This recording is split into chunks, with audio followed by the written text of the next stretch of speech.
Alors, il est très vraisemblable que les expériences à haute énergie du grand collisionneur du CERN, le LHC, mettront en évidence le boson de Higgs. Pourquoi? Parce que le boson de Higgs, en fait, ce n'est que la cerise sur le gâteau d'une théorie qu'on appelle le modèle standard de la physique des particules élémentaires, qui, par ailleurs, est très bien vérifié expérimentalement. Il ne manque plus que il suffisait de monter encore un petit peu en énergie, ce que fait le LHC, pour arriver à mettre finalement en évidence cette particule-là.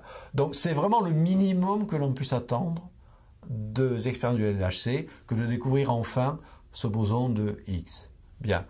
Je dois dire que les physiciens théoriciens qui travaillent au CERN espèrent davantage que cela.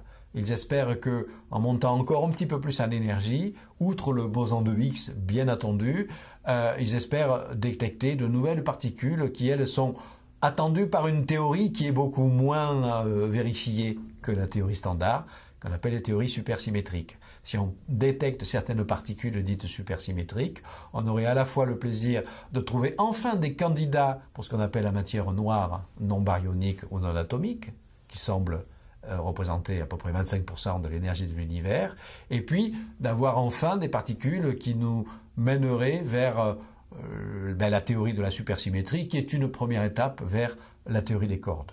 Et comme j'ai dit à un autre moment que je ne crois pas beaucoup, en fait, personnellement, au futur de la théorie des cordes, je crains que les physiciens du CERN soient déçus, c'est-à-dire qu'ils ne découvrent pas ces particules supersymétriques.